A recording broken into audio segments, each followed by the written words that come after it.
The story begins with a group of children playing in a ground, while some unknown people are keeping a watch on them. These strangers gradually approach the children and start to cover them. In fact, all the people present in this place have a cut mark on their necks, making it seem as though someone has skinned humans and worn their skin. These individuals are turning their necks in an unusual manner, making it hard to believe that they are human. Then we learn a harsh reality: all these people are in a very high place where children and other humans are kept. No one can enter or exit this area, meaning that only a few humans are completely trapped there. We see the same people who have brought the children into a laboratory. All of them are wearing small electric bands on their wrists that detect the children's heart rates and all their energy levels. Next, we are shown some employees in the laboratory, each with a large cut on their bodies, which they are trying to seal to prevent anything from escaping from inside. We realize that these are not humans but dangerous aliens who have opened human skin and are living inside it. These aliens begin to absorb all the energy present in the children by placing them inside an advanced machine in the laboratory. Slowly, they gather all the children's energy in one place and immediately fire it towards a large tower. Although this tower is very strong, it starts to break when attacked from above. This tower is somehow connected to the entire Earth. If it suffers even a little damage, it could cause massive earthquakes and tsunamis on Earth, which seems to be the aliens' plan to inflict pain on humans. They continuously extract energy from the children and fire it to destroy the tower, causing great suffering for the rest of the human race. Now we are introduced to a boy named Jack, who is witnessing all of this in his visions. Initially, he thinks it's just a dream, but after having the same dream repeatedly, he becomes very distressed. So, whenever Jack dreams, he draws it to have at least some proof of what he saw in his dreams. Jack had filled his entire room with drawings from those dreams, as if he were a great writer. However, he still considered all these things to be just dreams. Jack even tried to tell his mom and dad about these dreams, but his mom didn't believe him and thought Jack's mental state wasn't stable. Therefore, she sent Jack to a psychiatrist for treatment. Jack explained everything to the psychiatrist, but the psychiatrist said that perhaps he wasn't getting enough sleep and needed to rest properly, which was why he was experiencing these visions. In other words, the psychiatrist didn't understand Jack's situation at all. Jack became increasingly frustrated over time, wondering why only he was experiencing these things and whether they even existed in reality. One day, while Jack was standing with his mom at a roadside signal, he noticed a man who was fixing his skin, just like the aliens Jack had seen in his dreams. There were many other people present who were now staring directly at Jack. Suddenly, a beggar approached him and said, "You need to protect yourself. They are looking for children, and now they have their eyes on you." Jack understood that perhaps all those aliens wanted to capture him, so he quickly went inside the house with his mom. Overthinking had started to take a toll on Jack's mind, so he fell into a deep sleep for the time being. In his dreams, Jack saw a man who was a magician. This magician could easily read anyone's mind just by looking at them. Jack observed that the magician was walking into a dense forest, where a black man was present with his father. Upon seeing the magician, the black man and his father attacked him. However, the magician possessed many dangerous powers, and he killed the black man's father. Enraged, the black man fired at the magician, but the magician caught the bullet with one hand, although he was unable to kill the black man. The black man possesses certain powers that prevent any evil force or magic from affecting him. Therefore, the magician has no choice but to leave without doing anything. In the meantime, Jack sees a very large palace in his dreams, which looks quite desolate. Suddenly, Jack wakes up and immediately starts drawing the building so he won't forget it later. Jack wants to find out everything about this building, but he can't find its address anywhere.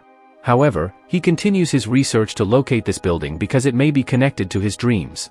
Jack uploads a photo of the building online, captioning it with a plea, "If anyone knows anything about this building, please let me know. I need to find out about it as soon as possible." After a few days, he receives many replies, but no one knows where the building is located. At that moment, Jack's mom calls him, saying that some people have come to take him. They are from the psychiatrist's team and want to treat him. However, Jack notices that all of them have the same cut mark on their necks, just like the aliens who inhabit human bodies. Realizing that these are the same dangerous aliens, Jack refuses to go with them. When Jack returns to his computer, he receives a reply informing him that the building is in Brooklyn. Since Jack lives in Brooklyn, he immediately follows the address and arrives near the building. It's a very old structure, as if no one had ever come here before. Despite that, Jack gathers his courage and enters to explore everything. As he moves further inside, he notices a device embedded in the wall.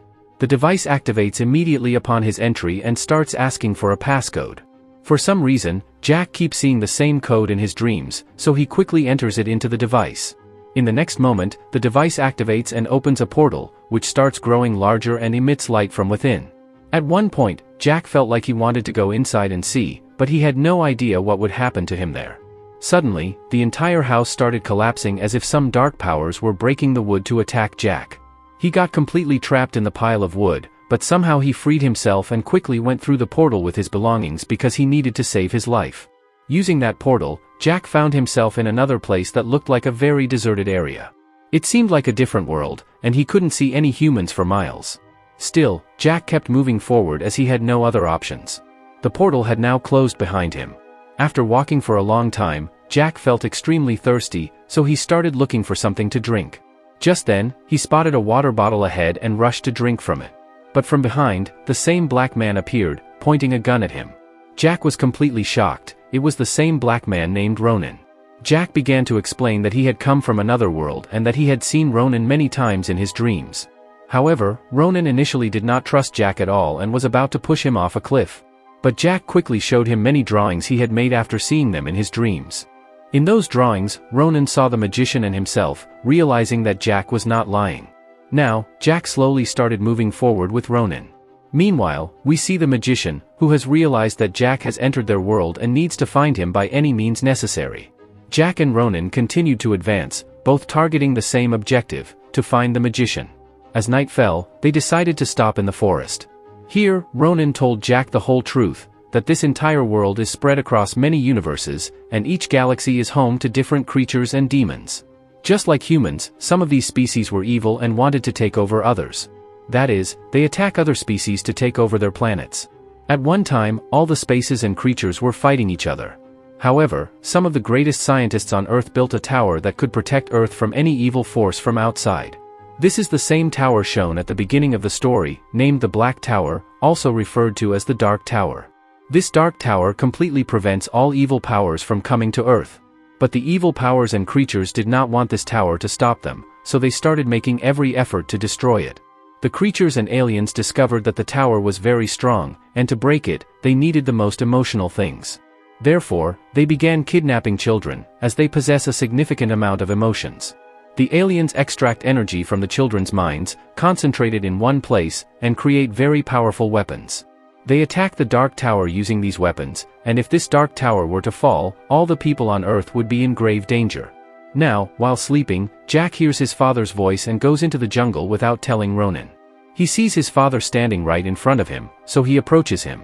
But in the next moment, Jack's father transforms into a dangerous demon, starting to attack Jack. This demon had actually been sent by the magician to capture Jack. Just as the demon attacks Jack, Ronan comes from behind and immediately starts firing at the demon with his gun. Although the demon, frightened, manages to escape, another demon arrives and attacks Ronan. This new demon severely injures Ronan's shoulder, but he pulls out his other gun and kills that creature, effectively protecting Jack. If Ronan hadn't been there, Jack would have died that night. Now, Jack decides to stay with Ronan. Meanwhile, we see the magician who has entered Jack's world and is standing in front of Jack's mom and dad. The magician wants to know everything about Jack. That's why he directly came home, but he appeared in a normal form so that no one would be scared upon seeing him. Jack's mom and dad were present in front of him and asked, "Who are you, and how did you get in without permission?" The magician then said, "Tell me everything about Jack." The magician started reading their minds to extract information about Jack. He even discovered that Jack's real father had died many years ago, and Jack's mom had remarried. Until now, Jack believed that these were his real parents.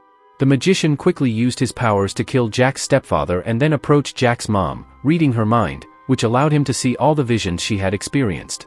He learned everything about Jack, including how Jack used to see visions from their world and how Jack, in a way, knew everything about their world. Therefore, the magician decided that he would capture Jack at any cost. He became so evil that he even killed Jack's mom. Meanwhile, Ronan was continuously traveling with Jack and had brought him to a very backward village. The villagers were very poor and asked, "What are you both doing here?" Ronan explained, "This child's life is in danger, and a magician is after him. We need some help." Ronan then took Jack to a lady named Mia. Mia had some supernatural powers that allowed her to identify any location just by looking at a photo or picture. Ronan showed her the photo created by Jack, which contained the magician and an odd structure behind him. so they asked Mia where this place could be found. Mia, using all her senses, looked at the photo and said, "This place is quite far away, and if you both walk there, it will take you many months to reach."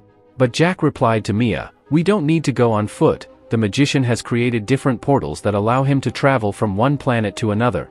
We just need to find that portal, and we will easily reach there." As Mia looked at Jack, she realized that he had many abilities. She told him, "You have some extraordinary powers that allow you to show any visions to anyone and communicate telepathically." Jack was just learning about these things, and he became very excited. However, he still trusted Mia and Ronan, so he decided to go with them. Meanwhile, the magician had learned that Jack and Ronan were heading toward another portal that he had created many years ago. However, for some reason, the magician became a little tense and wanted to kill Jack at any cost. So, he sent many of his creatures toward the village where Jack and Ronan were. Those creatures attacked from all sides and set the village on fire. Despite that, Ronan was doing everything he could to protect Jack, fighting off the creatures that came their way. But the number of creatures kept increasing, so Ronan decided that they couldn't stay there any longer and had to leave quickly. Ronan immediately took Jack and used the portal to return to the human world. Ronan had sustained some injuries, so they went to the hospital for treatment. They decided to stay there until Ronan recovered. Meanwhile, in the other world, the magician had arrived in the village, which had been completely destroyed. He quickly grabbed Mia and started reading her mind, allowing him to find out where Ronan and Jack had gone and what their intentions were. Consequently, the magician also began heading toward the human world. Now Jack and Ronan's mission was to reach the other portal by any means necessary. But before that, Jack insisted, "I need to go home and see my mom." Ronan took him home to fulfill Jack's wish, but as soon as Jack arrived, he saw the dead body of his mom, who had turned to ashes. He realized that the magician had killed her too. Overwhelmed with emotion, Jack started to cry. He never expected that the magician could be so evil. However, Ronan was trying to console Jack, saying, "Nothing can happen now, we must keep moving forward." While searching for the portal, they ended up in a shop. Ronan bought a lot of bullets for his gun, but as he was about to exit the shop, the dangerous magician appeared right in front of him. Ronan quickly drew his gun and fired at the magician, but not a single bullet hit him. Ronan managed to escape for now, but when he stepped outside, he realized he had entered another world. This was all the magician's doing, who had trapped Ronan in a labyrinth. If Ronan couldn't find a proper portal, he would remain stuck there. As Jack came out, he was pursued by some people. He tried to cross the road to save himself, but suddenly, a van appeared, and many of the magician's followers captured him, taking him captive. Jack was quickly presented before the magician, who wasted no time in taking him to his laboratory, where they extracted the emotions and innocence from all the children to harness their energy. They aimed to destroy the Dark Tower using that energy. Soon, Jack was seated in a machine designed to absorb all the energy from his mind. However, Jack had complete control over his mind. Compared to the other children, he possessed a lot more energy and telepathic abilities, but he blocked his mind's powers from being released, preventing the machine from extracting the energy within him. The magician tried his hardest, but he was unsuccessful. At that moment, Jack, who could communicate telepathically, sent a direct message to Ronan. He informed him that whatever portal he found in that world could be activated by entering the passcode 1919, allowing him to reach the location of the Dark Tower. After providing all the instructions, Ronan arrived at the portal, entered the code 1919, and activated it. Following all of Jack's procedures, Ronan was transported to the world where Jack was being held captive. Now, the dangerous magician was right in front of Ronan. Without wasting any time, Ronan began firing at the magician with his gun, but the magician used his powers to stop the bullets with his hands. Realizing that he couldn't directly kill the magician, Ronan started shooting at the ceiling, where many glasses were hanging. The glasses shattered and began to fall onto the magician, but he used his magic to stop all the shards, throwing them back at Ronan. Ronan managed to protect himself with his gun, but a piece of glass hit his hand, causing one of his guns to drop. He became significantly weakened, so he took cover behind a box for protection. Ronan understood that he could never kill the magician directly, he needed to distract him first and then shoot. To do this, Ronan broke the upper ladders completely, causing them to fall directly onto the magician. This distraction allowed Ronan to fire at the magician immediately, and it seemed that the magician was dead. However, he managed to pull all the bullets out of his body and fired them back using his hands, with one bullet hitting Ronan's other hand. Now both of Ronan's guns were on the ground, and he was helpless. The magician then dropped large pillars onto Ronan, knocking him unconscious. Meanwhile, in the laboratory, the magician's entire team was trying to apply pressure on Jack's mind to absorb all the powers present in it. However, Jack was still blocking his mental powers. They continued torturing Jack, but he wouldn't let his mental energy escape. The magician then decided that if Jack wouldn't cooperate, he would kill Ronan. He moved toward Ronan to burn him alive. Jack immediately used his telepathic energy to communicate with Ronan, telling him that they couldn't give up this way, they had to fight until the end. And we have to eliminate evil? After hearing this, Ronan felt a strange surge of power and stood up on both feet, ready to fight the magician. This time, Ronan didn't confront the magician directly. He came up with a clever idea and started firing his gun from multiple angles. The magician was busy stopping the bullets coming directly at him but had no idea that Ronan had set a trap for him. First, Ronan fired a bullet straight ahead and then one from the side. As the magician tried to stop those bullets, they collided and changed direction, with one bullet hitting the magician directly in the heart. The magician hadn't expected this at all. Seizing the opportunity, Ronan quickly fired multiple shots at the magician, severely injuring him and ultimately killing him. Ronan knew that if the magician survived, he would continue to wreak havoc. As soon as he could, Ronan rushed into the laboratory and freed Jack from the chair. He also rescued all the other children who were being used for experiments. Everyone was successfully rescued. As they were leaving, Ronan fired multiple shots in the laboratory, causing the machine the magician had built to absorb the children's energy to be completely destroyed. All the aliens present on Earth were also eliminated with the destruction of the machine. The aliens who wanted to break the Dark Tower were never able to do so, which is why the Dark Tower still stands strong today, preventing any aliens or civilizations from coming through. With everything back to normal, Ronan told Jack that there was no one left for him in this world. "You should come to my world, and we can embark on a new adventure together." Jack was very happy and accepted Ronan's offer. The two of them, who had become great friends, set off on an extra adventurous journey. And with that, our adventurous story comes to an end.